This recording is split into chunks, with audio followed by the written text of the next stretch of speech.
Moving to college was something I had been waiting for since I could remember. Growing up in a small town in Ohio, life had been predictable, too predictable. There were only so many times you could walk down the same 3 streets, wave to the same neighbors, and eat at the same diner before the monotony of it all began to eat away at you. College was supposed to be my ticket out, my chance to start fresh, to reinvent myself. I chose this university because it was far enough from home that I wouldn't run into anyone I knew, but not so far that I couldn't make it back if I needed to. The campus was beautiful, with sprawling green lawns, old brick buildings, and a mix of historical charm and modern innovation. Ridgeway Hall, the dorm where I would be staying, sat on the far edge of campus, a little separated from the newer buildings. It was one of those old, ivy-covered structures that looked like it had been around for centuries. When I first saw it, standing tall and slightly worn at the end of the long path leading from the main campus, it had an almost foreboding presence. The ivy snaked up the sides of the building, thick and dark, and the windows were narrow, their panes cloudy with age. There was something cold about it, something that made me shiver despite the late summer warmth. "Ridgeway Hall, huh?" the cab driver had said as he helped unload my bags. "You'll hear some stories about that place." I had laughed it off at the time, eager to get inside and start unpacking. But now, as I stood in the entryway, staring up at the winding staircase and the dark wood-paneled walls, I felt a pang of unease. The building smelled faintly of old wood and something musty, like books that had been left in a damp basement for too long. The lights were dim, casting long shadows across the floor. I hadn't expected luxury, of course. I had read the reviews and seen the pictures online. Ridgeway Hall was described as charming and historic, which I now realized were code words for outdated and creepy. I found room 318 on the 3rd floor, tucked away at the end of a narrow hallway.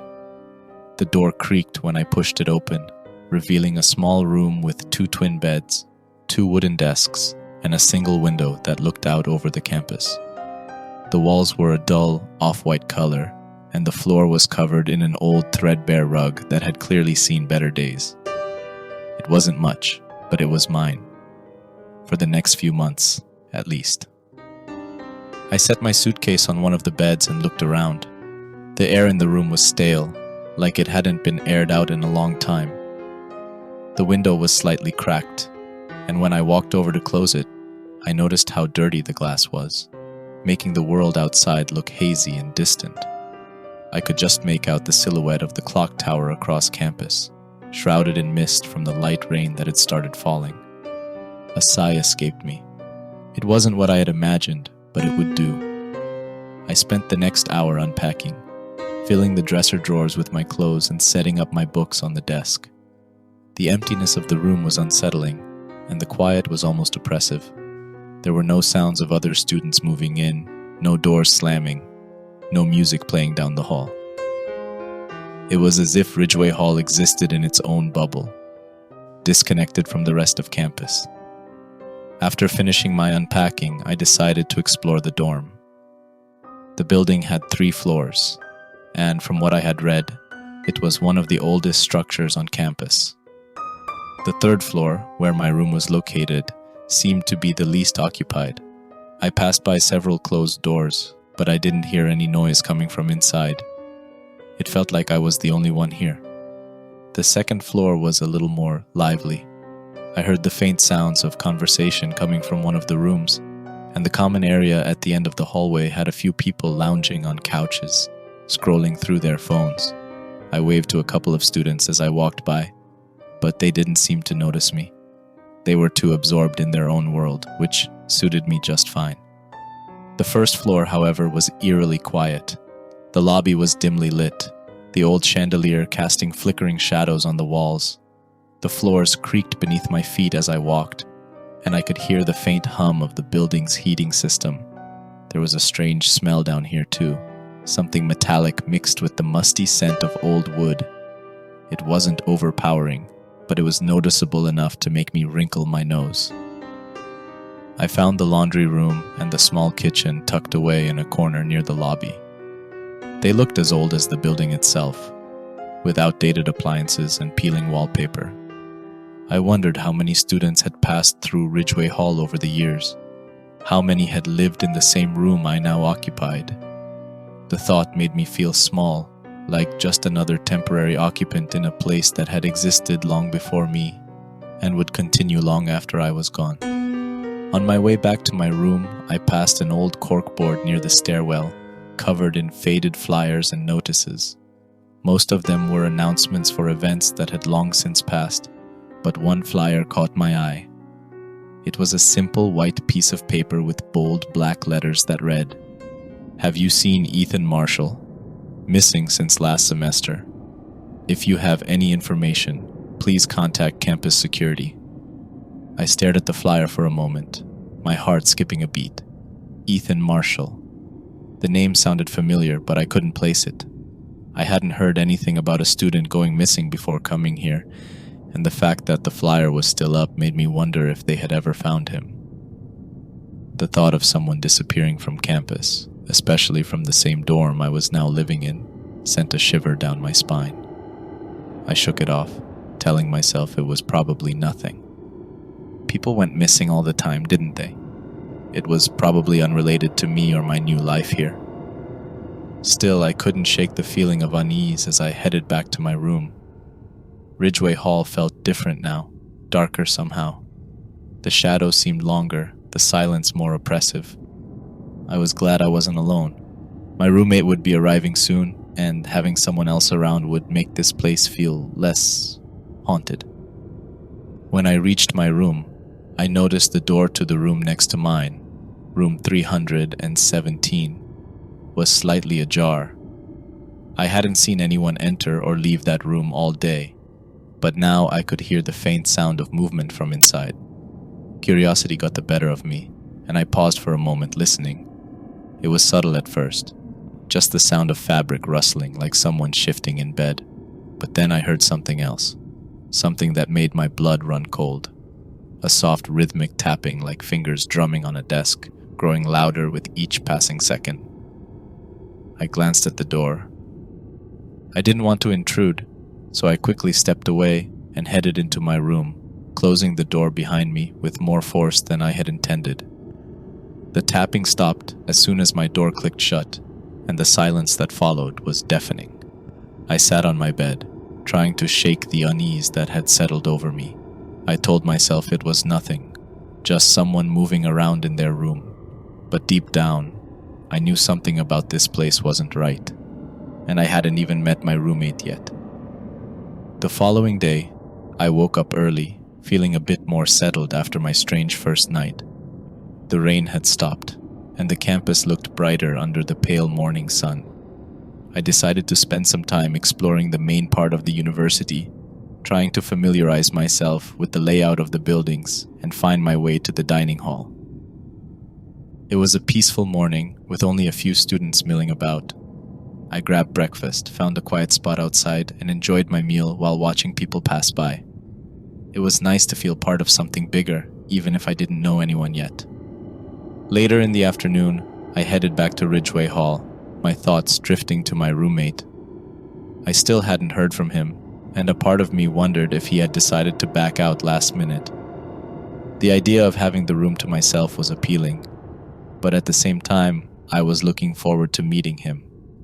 It would be nice to have someone around to share the experience of living in a new place. When I reached my room, I noticed the door was slightly open. My heart raced for a moment, thinking back to the flyer I had seen the day before about the missing student.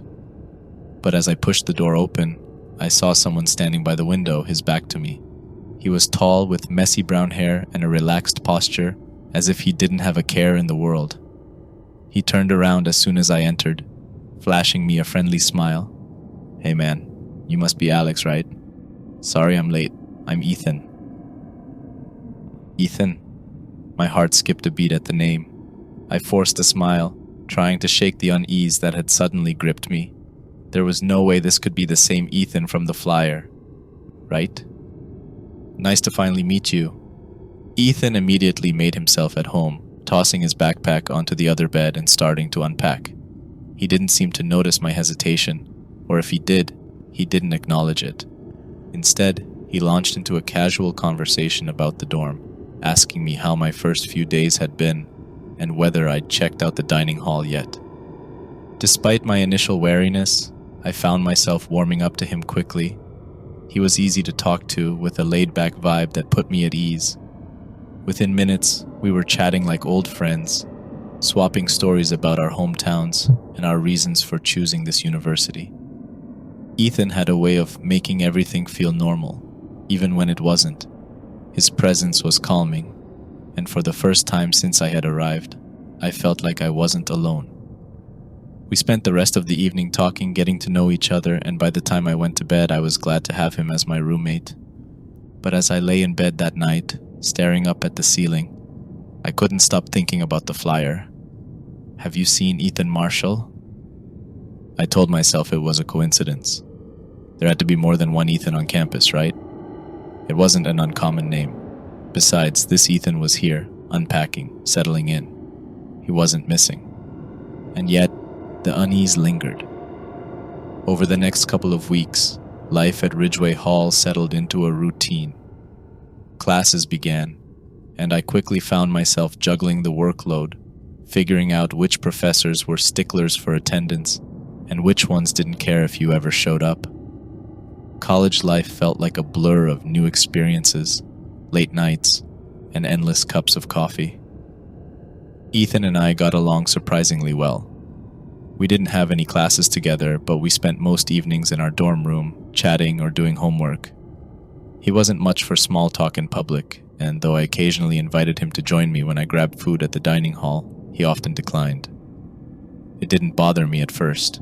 I figured he was just more introverted than I was, preferring to keep to himself. But the more time I spent with Ethan, the more I started to notice the little things that didn't add up. For one, Ethan never seemed to eat, at least not when I was around. Whenever we sat in the dining hall together, he'd grab a tray like everyone else, but instead of eating, he'd just push his food around the plate, barely taking a bite. He'd talk and laugh like everything was normal, but his fork rarely reached his mouth. "Are you on some kind of diet?" I asked one afternoon as we sat in the dining hall. "You barely touch your food." He looked up from his tray, his expression calm. "Nah, just not that hungry. I guess I have a weird appetite." I nodded, not wanting to press the issue, but the more I thought about it, the more it gnawed at me. It wasn't just his eating habits. Ethan didn't sleep either. At least, I never saw him sleep. Most nights I'd go to bed around midnight, and Ethan would still be sitting at his desk, staring at his laptop or reading a book. I assumed he was just a night owl, but what really started to get under my skin was that he'd still be awake when I woke up in the morning. His side of the room was always perfectly neat, the sheets on his bed untouched, as if he hadn't slept at all. One night I decided to ask him about it. "Hey, do you ever sleep?" I asked, trying to keep my tone light. "You're always up when I go to bed, and you're still awake when I wake up." Ethan glanced over at me, a slight smile playing on his lips. "I guess I just don't need as much sleep as most people," he said with a shrug. "I've always been like that." His answer was vague, but I didn't push it. Still, it left me feeling uneasy. I couldn't help but think about the missing student flyer I'd seen on the first day. "Have you seen Ethan Marshall?" And how no one on campus seemed to know my roommate. As strange as it all felt, I tried to convince myself I was being paranoid. I mean, maybe he was just an unusual guy. Everyone had their quirks, right? And despite everything, I liked having him around. He was a good listener, always there when I needed to vent about a tough class or a weird interaction with a professor. But the small nagging feeling that something wasn't right kept creeping back in. It started with subtle things, small enough that I could brush them off as my imagination. One evening, as I was getting ready for bed, I noticed something strange on Ethan's desk. He had left for the library, so the room was empty except for me. His laptop was closed, but his notebook was open, and there was something written on the page. I didn't mean to snoop, but the writing caught my eye. Thick, black letters, scrawled in what looked like frantic handwriting. I leaned in closer, squinting to make out the words. "I've always been here. I've always been watching." I froze, my heart pounding in my chest. The words seemed to pulse on the page, like they were alive, breathing with some strange energy. I blinked, my head spinning. Was this a joke? A prank? I closed the notebook quickly and stepped away from the desk, trying to calm myself down. It was probably nothing. Maybe he was writing a short story or something for class. Writers sometimes scribble down weird ideas, right? But as I climbed into bed that night, I couldn't shake the feeling of dread that settled in the pit of my stomach. The next day, I noticed more strange things. The way the lights flickered whenever Ethan entered the room, casting long dark shadows across the walls. The way the air felt colder when he was around, as if his presence somehow drained the warmth from the space. The shadows themselves seemed to stretch farther than they should, crawling up the walls and wrapping around corners in ways that didn't make sense. I didn't say anything to Ethan, but I started to avoid him when I could. I made excuses to spend more time in the library, studying with classmates or grabbing lunch off campus. I still couldn't bring myself to confront him. What would I even say? "Hey, I think you might be some kind of..." What? A ghost? A demon? I wasn't even sure what I was dealing with, but deep down I knew it wasn't normal. The first real incident happened on a freezing January afternoon, right after the first big snowstorm of the season. Campus was buried under a thick blanket of snow, and the air was so cold it felt like my skin might crack. Most students had retreated indoors, but Ethan suggested we go for a walk to clear our heads. I agreed, hoping the fresh air might help me think straight. Maybe I was reading too much into everything. Maybe I was just stressed out from classes. I needed some time away from the dorm to clear my mind. We walked side by side across the campus grounds, the snow crunching under our boots as we made our way past the old brick buildings and through the empty courtyards. The campus felt deserted, almost abandoned, with only the occasional student hurrying by, bundled up in layers of scarves and jackets. At one point, I stopped to tie my shoelace, crouching down on the snow-covered path. Ethan waited for me a few steps ahead, watching as I fumbled with the laces. I glanced up, about to make a joke about how cold it was, but the words caught in my throat. There were no footprints where Ethan stood. I blinked, my heart skipping a beat. I looked down at the snow around me. My own footprints were clear and deep, cutting a path through the snow as I had walked. But when I looked up at Ethan again, the snow beneath him was untouched, smooth and undisturbed, as if no one had been standing there. "Ethan," I said, my voice shaky, "where are your footprints?" He glanced down, then back at me, his expression calm, almost too calm. "What do you mean?"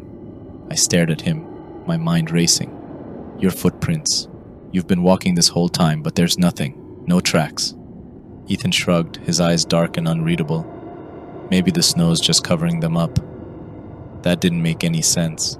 The snow hadn't been falling for hours, and my footprints were still clear as day. I opened my mouth to argue, but the look on his face stopped me. There was something in his eyes, something cold.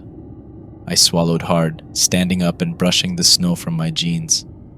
"Yeah, maybe," I muttered, though I didn't believe it. We continued walking, but I couldn't shake the feeling that something was terribly, terribly wrong. The unease gnawed at me, tightening like a knot in my stomach. I glanced back at our path again, and sure enough, there were only my footprints trailing behind us. The footprint incident gnawed at me for days. I couldn't stop thinking about how impossible it was. Ethan walking next to me with no tracks in the snow.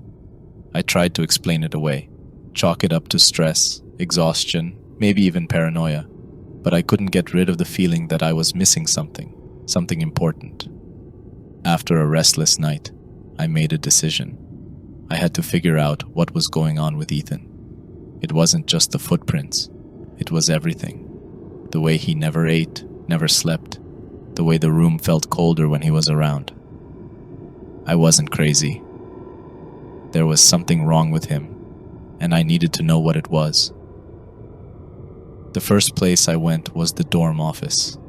It was tucked away in a small, musty room in the basement of the administration building, where the floors creaked and the walls were lined with old filing cabinets. The dorm supervisor, a middle-aged woman with graying hair and thick glasses, sat behind a cluttered desk, typing away on an ancient computer. "Excuse me," I said, stepping up to the desk. "I have a question about my roommate, Ethan Marshall.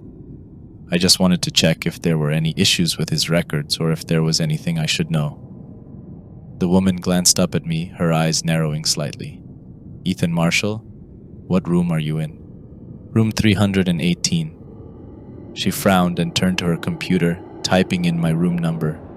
A few seconds passed, and her frown deepened. She clicked through a few more screens, and I could feel my heart pounding in my chest. "I don't have anyone by that name assigned to your room," she said, her voice confused. "It shows you're the only occupant of 318. Ethan Marshall never checked in. He was supposed to be assigned to your room at the start of the semester, but he never arrived." I stared at her, my mind reeling. "That's impossible. He's been living with me for weeks. We've been hanging out, going to class, everything. He's my roommate." The woman shook her head. "I'm sorry, but according to our records, Ethan Marshall never showed up. You've been listed as the only resident in that room." For a moment, I couldn't speak. The words swirled around in my head, but they didn't make sense. Ethan wasn't real? How could he not be real? I had talked to him, spent time with him. He had unpacked his things in our room. He had walked beside me in the snow, even if the footprints weren't there. I don't understand," I finally stammered. "Can you check again? There has to be a mistake." The woman clicked through a few more screens, but she shook her head again. "No mistake. You're the only one in 318. I thanked her and left the office, my head spinning. How could this be happening? How could Ethan not exist? The weight of the situation pressed down on me, making it hard to breathe. I walked out into the cold winter air, trying to clear my head. Maybe I was losing it. Maybe the stress of moving to a new place, starting college, and adjusting to life away from home was messing with my mind. But it didn't feel like that. This was different. This was real. I knew Ethan was real. I spent the rest of the day in a daze, barely able to focus during my classes. My mind kept returning to the same question over and over again. Who is Ethan? By the time I got back to Ridgeway Hall that evening, the sky had turned dark, and the wind had picked up, howling through the narrow alleyways between the old brick buildings. I trudged up the stairs to the third floor, my mind still buzzing with questions. As I opened the door to my room, I was met with the same familiar sight. Ethan sitting at his desk, his back to me, staring at his laptop. "Hey," I said cautiously, stepping into the room. "You didn't happen to swing by the dorm office today, did you?" Ethan didn't turn around. "Nope," he replied, his voice as calm and relaxed as always. I hesitated, unsure of how to broach the subject. "So I was there earlier. They said they didn't have you listed as my roommate, like, officially you never checked in." There was a brief pause, and for a moment I thought he might not answer. But then he spoke, his voice still eerily calm. "Yeah, that's weird," he said. "Probably just a mix-up. You know how those records are." I stared at the back of his head, my pulse quickening. "It's more than that. They said you never arrived on campus. They don't have any record of you being here." Ethan's fingers stopped typing, but he didn't turn around. "Huh, that is strange." He didn't offer any further explanation. No excuse, no protest. Just, "That is strange." The hairs on the back of my neck stood up, and I felt a cold shiver run down my spine.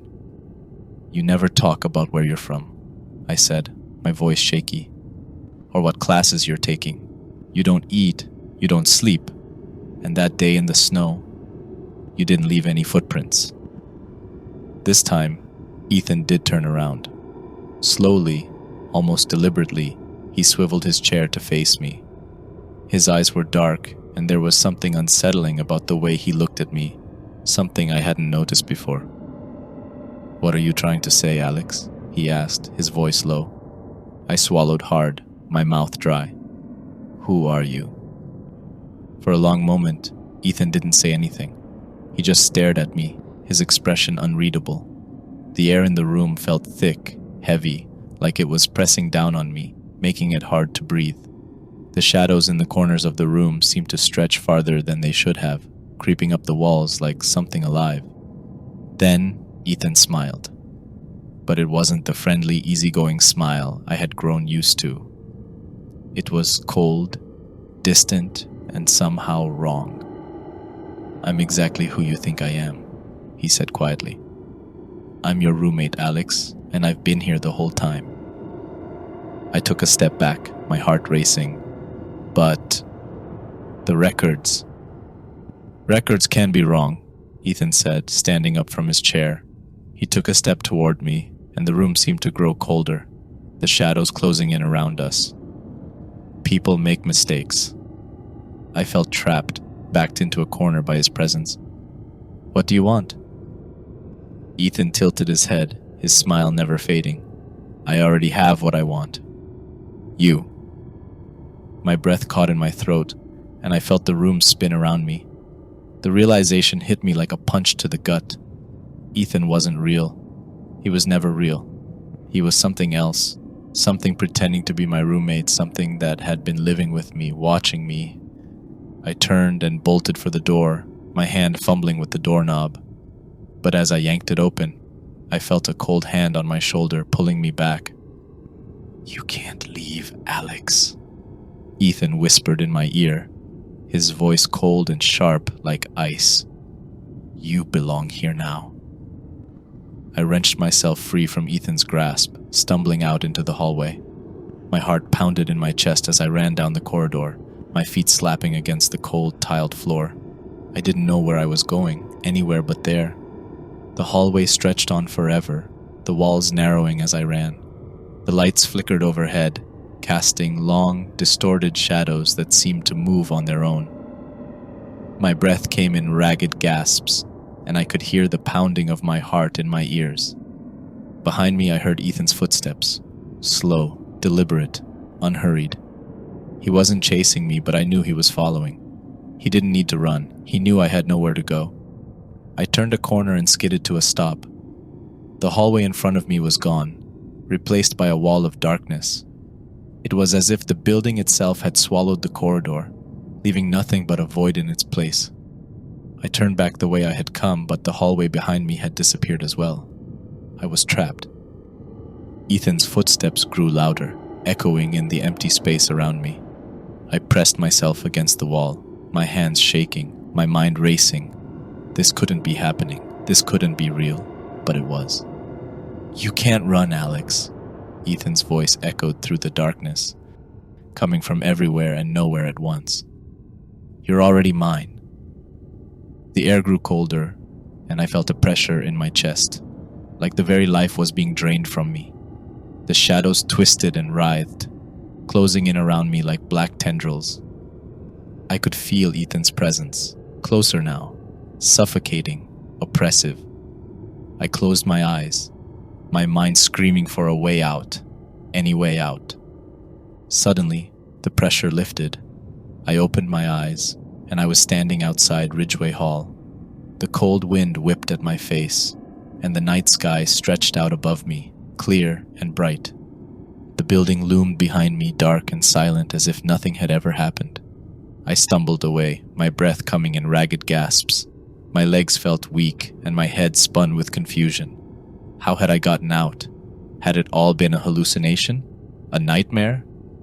As I stood there in the freezing cold, staring back at the window of room 318, my breath fogging the air in front of me, I couldn't make sense of it. Ethan was just standing there, his cold eyes locked onto mine, not moving, not blinking. For a moment, I felt paralyzed, unsure of what to do. It was already night, and the chill in the air was biting through my jacket. The campus was eerily quiet, the only sound being the soft whisper of the wind. I didn't have a choice. I had to go back inside. I turned and made my way back toward Ridgeway Hall, my steps slow and hesitant. The building loomed ahead of me, darker than it had ever seemed before. As I reached the entrance, the door creaked open with a groan that echoed in the stillness, as if the dorm itself were sighing at my return. The warmth inside hit me immediately, but it felt wrong, thick and suffocating, like the air had grown stale and heavy in my absence. The hallway was dimly lit, the flickering lights casting strange shadows on the walls. As I walked down the corridor toward the stairwell, I swore I could see movement out of the corner of my eye. Flickers of darkness seemed to shift, almost as if the shadows themselves were alive, creeping along the walls and floors. I glanced over my shoulder, my heart racing, but there was nothing. Just the empty hallway behind me, as silent and still as it had been moments before.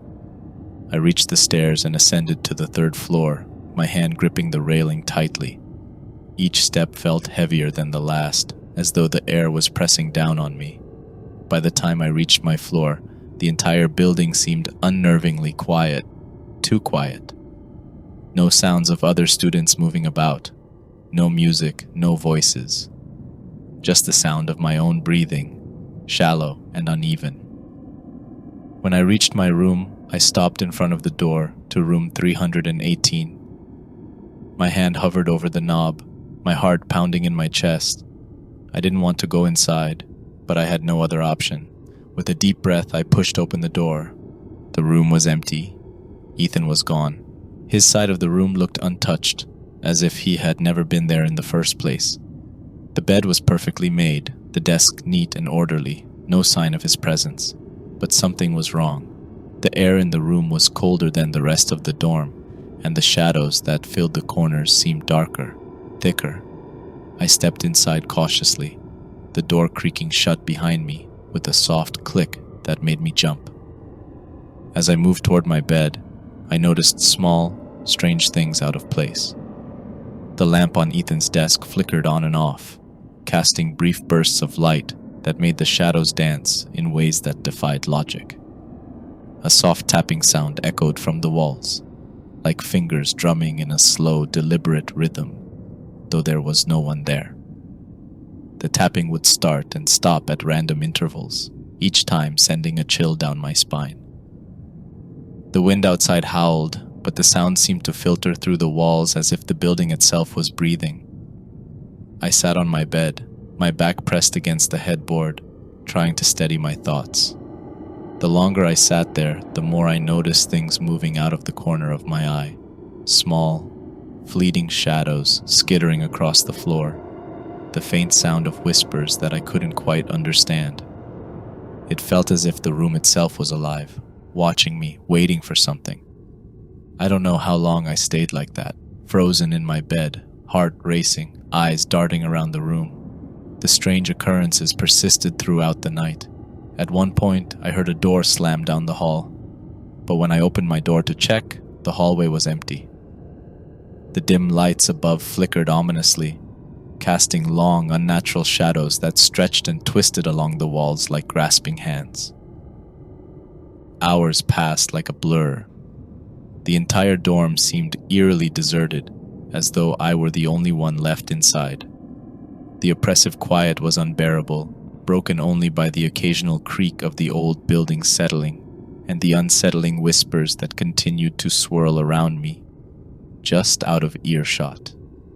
And then, just as suddenly as it had begun, the strange occurrences stopped. Morning came with the soft light of dawn filtering through the grimy window. The warmth of the sun seemed to banish the shadows that had haunted the night, and for the first time since I had returned to the dorm, I felt like I could breathe again. I was exhausted, my body heavy with fatigue, but the unease in my chest had lifted slightly. I convinced myself that it was over, that whatever had happened during the night was done. I left my room, eager to escape the stifling atmosphere of Ridgeway Hall. As I walked down the stairs, I overheard a group of students whispering in the lobby. They spoke in hushed voices, their faces pale with shock. "Did you hear? They found a student in one of the rooms on the 3rd floor." My heart skipped a beat and I stopped in my tracks, listening closely. "Who was it?" one of the students asked. They said it was Ethan Marshall, another replied, her voice barely above a whisper. He went missing last semester, and they found him this morning, lifeless in room 317. A chill ran down my spine. Room 317. The room next to mine. My heart pounded in my chest as the realization hit me like a wave. Ethan, the Ethan I had spent nights talking to, laughing with, had been gone this entire time. The Ethan I knew wasn't real. He had never been real. He was nothing but a ghost trapped in this place pretending to be alive. I stumbled back, the world around me blurring. Ethan had been reaching out, searching for something. Closure, perhaps. And now, with his body found, maybe he had finally found it. I couldn't stay in Ridgeway Hall any longer. I packed my things and moved to a different dorm that same afternoon. The air felt lighter in the new building, the silence not so oppressive. But even as I settled into my new room, far from the haunted halls of Ridgeway, I couldn't shake the feeling. Somewhere, in the shadows of Ridgeway Hall, Ethan was still watching.